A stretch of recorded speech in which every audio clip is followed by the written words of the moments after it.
Este es el segundo tutorial dedicado al campo magnético giratorio.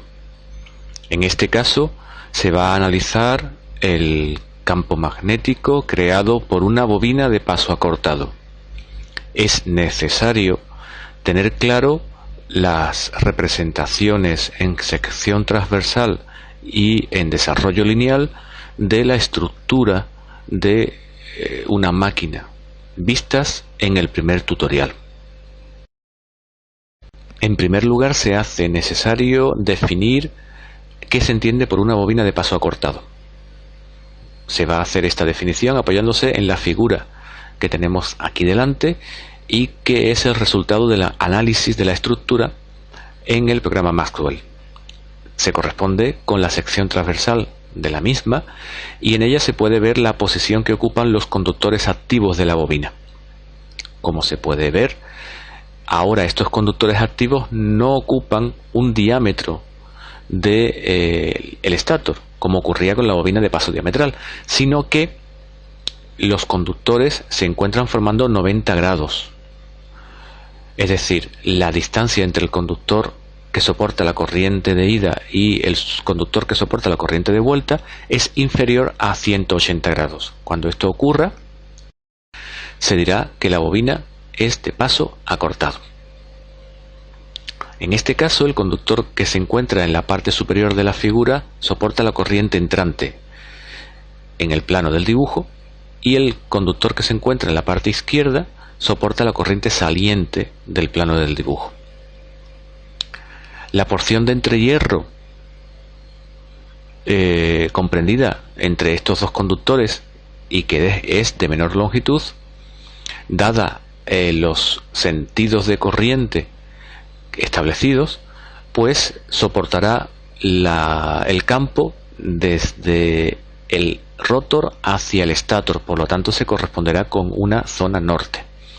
El resto del entrehierro soporta el campo desde el estator hacia el rotor, por lo tanto se corresponderá con una zona sur.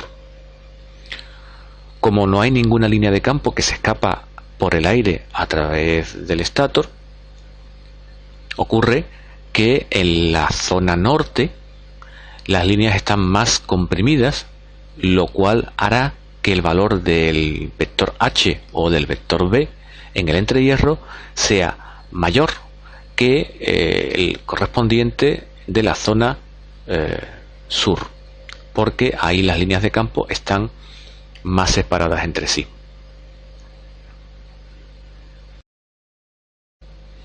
Al igual que se hizo con la bobina de paso diametral, se obtuvo la distribución de la excitación H a todo lo largo del entrehierro. Como ya se ha adelantado, el valor del vector H en la porción de entrehierro que corresponde a la zona norte, en este caso es de mayor amplitud que el valor del vector H en la zona del entrehierro que se corresponde con el polo sur.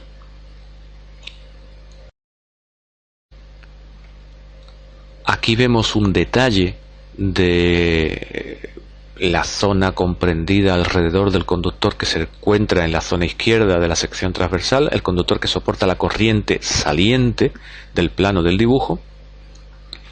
Y por aplicación de la regla del sacacorcho sabemos que evidentemente la zona superior a este conductor tiene que soportar un campo que va desde el rotor al estator, es zona norte, y vemos que la amplitud de los vectores son mucho mayor que el campo que se crea en la parte inferior de este conductor y que se corresponde con la zona sur.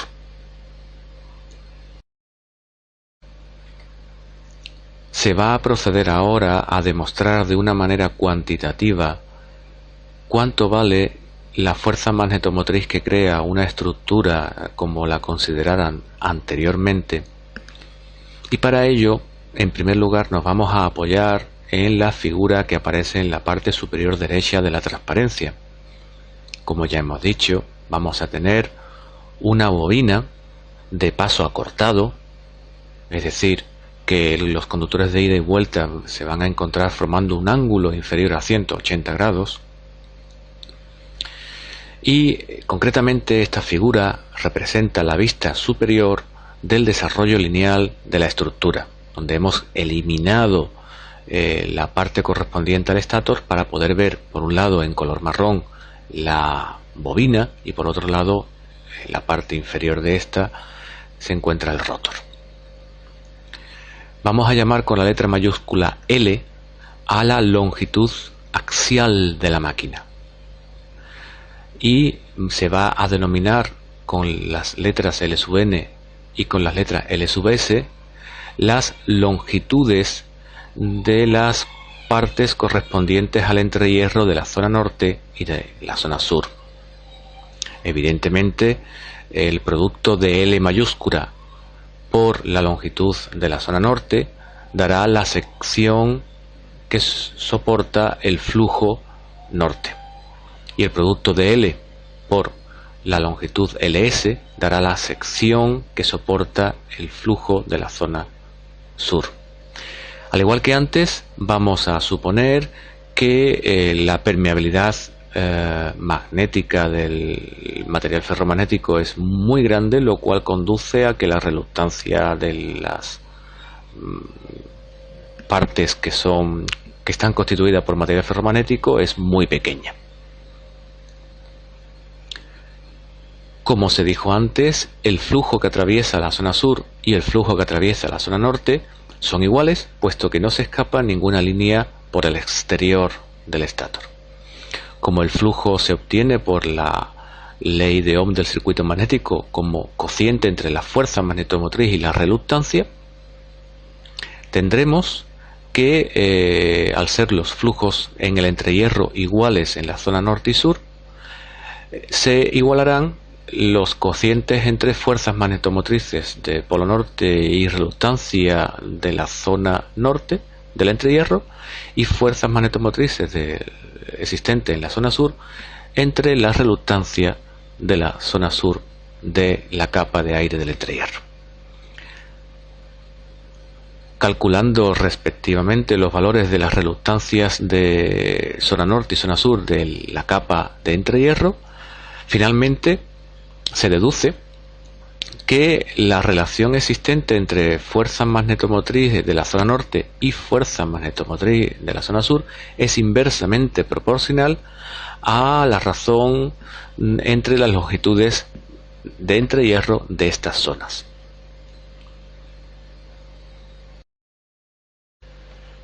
La bobina que acabamos de ver no se utiliza como tal sola en el diseño de máquinas eléctricas, sino que se utilizan sus resultados. Vamos a considerar aquí una bobina como la que podemos apreciar en la figura. Aquí tenemos el desarrollo lineal de la máquina, de la estructura que vamos a considerar ahora aquí, tanto en su vista de alzado como en su vista superior, eliminando previamente el estátor para poder ver la bobina y el rotor. Como podemos ver en la vista de alzado, pues podemos apreciar que se han dispuesto, en este caso, 4 ranuras en el estátor, las cuales alojan los 4 lados activos de la bobina que podemos ver en la parte inferior de la figura.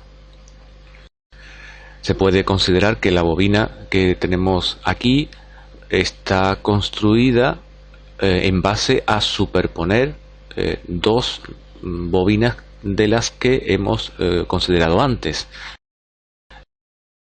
Aquí tenemos la primera sección de la bobina completa, en donde los conductores de ida y vuelta respectivos pues están separados 90 grados entre sí, y aquí tenemos la segunda sección de la bobina considerada, donde también sus respectivos conductores de ida y vuelta están separados 90 grados entre sí.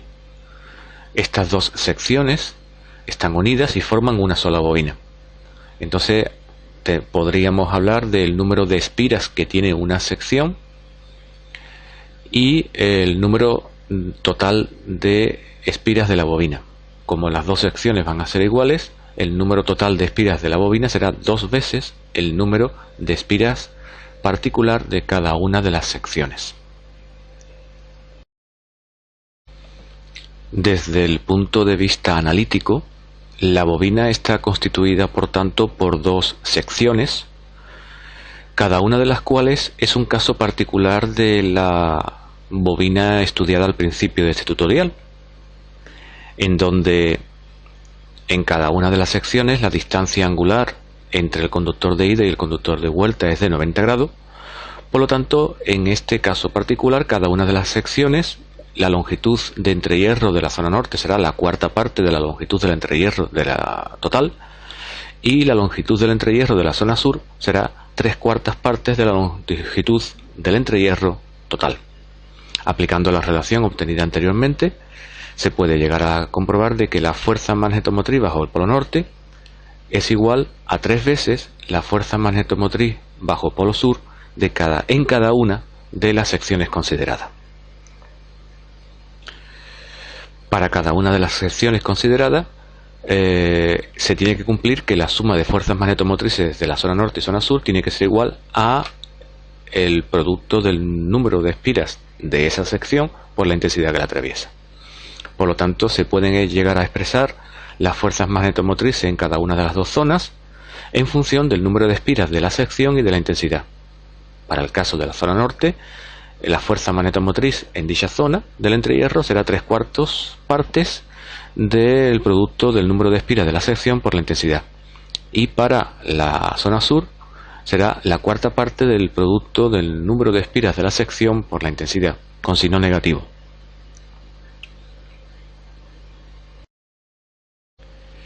Se presenta ahora en esta transparencia una representación de la fuerza magnetomotriz creada por cada una de las secciones de la bobina a todo lo largo del entrehierro, para un valor concreto de la intensidad. En la figura superior izquierda se representa la fuerza magnetomotriz de la primera sección o sección de la bobina que se sitúa más a la izquierda en la representación que hemos visto antes, y en la parte inferior izquierda se representa la fuerza magnetomotriz que crea la otra sección que constituye la bobina. Se puede comprobar en cualquiera de ellas que la longitud de entrehierro es 90 grados para la zona norte y que el valor de la fuerza magnetomotriz en la zona norte es 3 veces superior que el valor de la fuerza magnetomotriz bajo la zona sur. Se ve, por tanto, la no simetría del campo creado por cada una de estas secciones. Como el entrehierro está constituido de aire y el campo magnético se comporta de manera lineal en el aire, puede aplicarse el principio de superposición.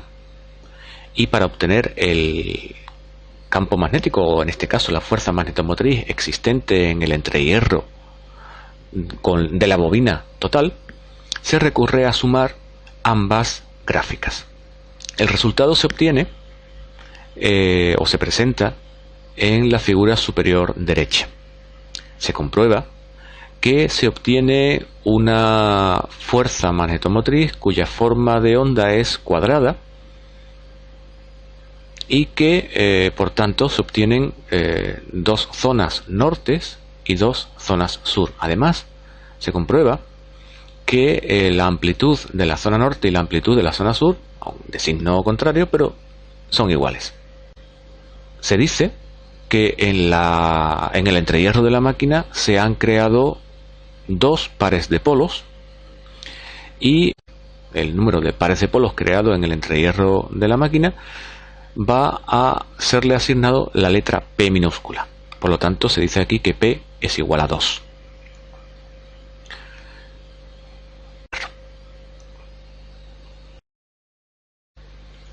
Volviendo de nuevo a la transparencia del desarrollo analítico de la fuerza magnetomotriz que crea la bobina que estamos considerando, podemos ya comentar la parte final de la misma.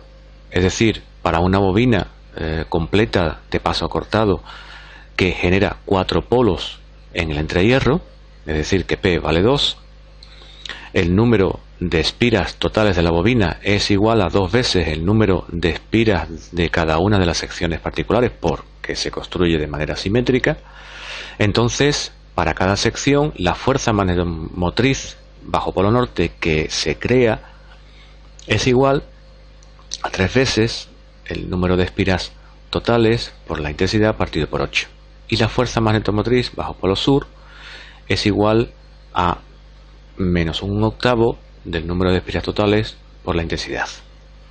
Si estamos considerando la bobina completa, aplicando ya el principio de superposición, se puede concluir analíticamente que la fuerza magnetomotriz que se encuentra bajo polo norte es igual al número total de espiras de la bobina por la intensidad que la atraviesa partida de 2 veces el número de pares de polos. Y bajo polo sur la fuerza magnetomotriz tiene el mismo valor, pero de signo negativo.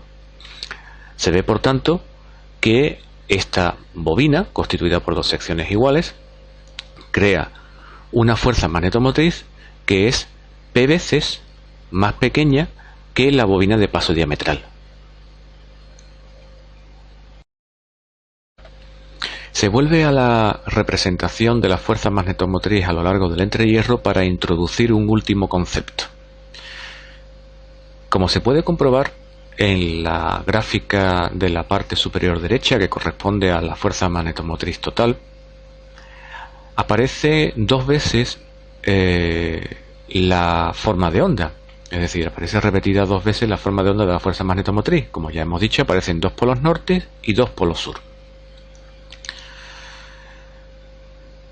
Cuando se representa una función matemática que es periódica, se suele asociar 360 grados de valor angular a el periodo de dicha función. Aquí esa medida angular entra en conflicto con la medida angular en el entrehierro. Evidentemente, la medida angular en el entrehierro va desde 0 grados hasta los 360 grados. En cambio, si uno se fija tan solo en la representación de una de las 2 formas de onda, pues esta estará medida desde 0 también hasta 360 grados. Por lo tanto, aparecen 2 tipos de medidas angulares. Vamos a definirla. Los ángulos que se utilicen para medir una distancia angular sobre el entrehierro van a recibir el nombre de ángulos mecánicos, y estos van a variar desde 0 hasta 360 grados.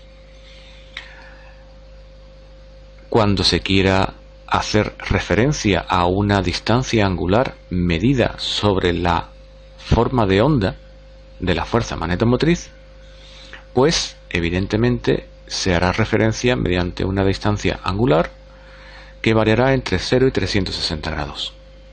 Pero estos ángulos no se corresponden en este caso con los ángulos mecánicos. Estos ángulos van a recibir el nombre de ángulo eléctrico.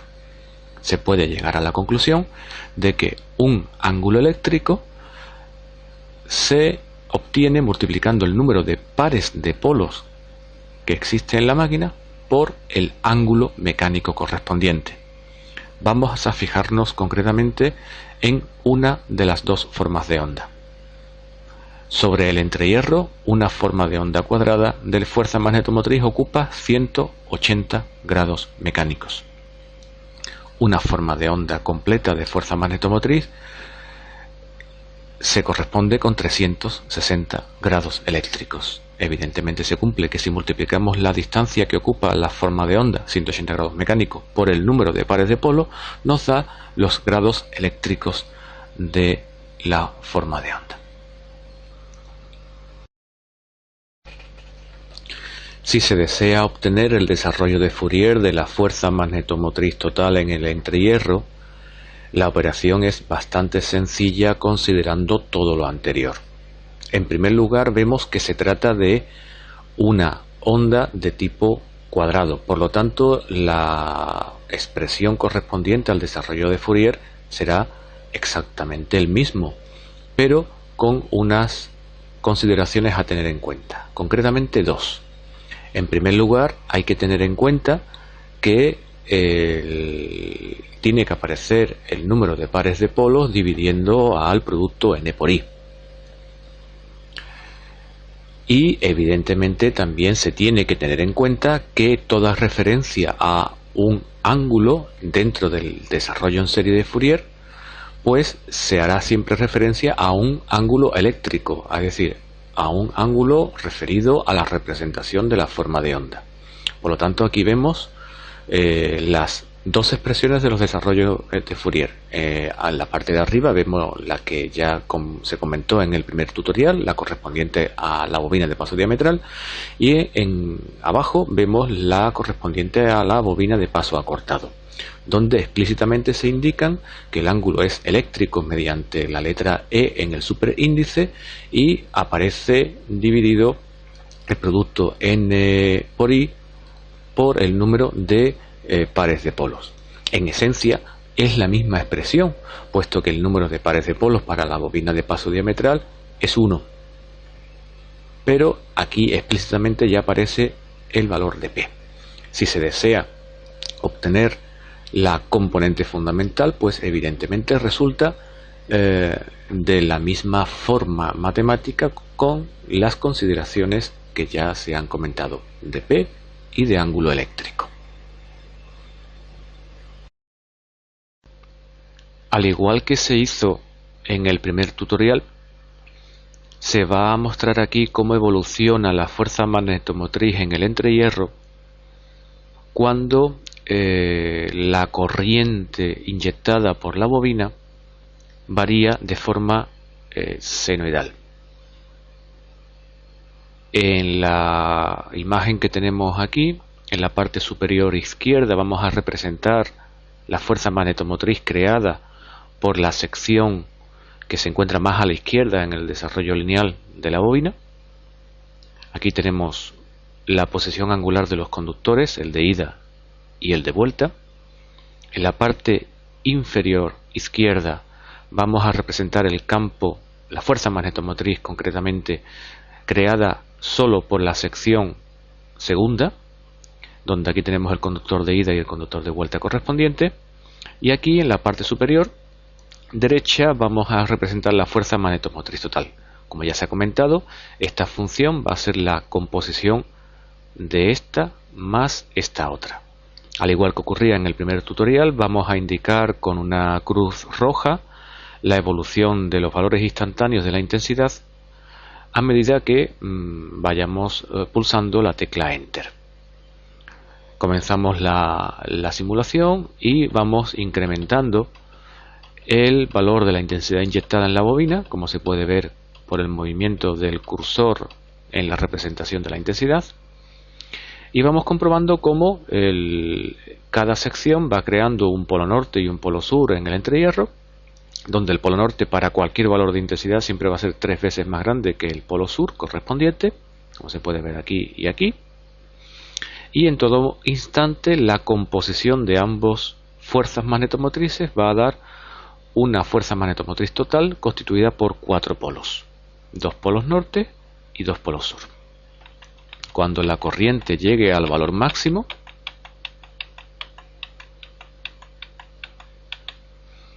esta será la situación de máximo valor de campo en el entrehierro. Cuando la corriente decrezca,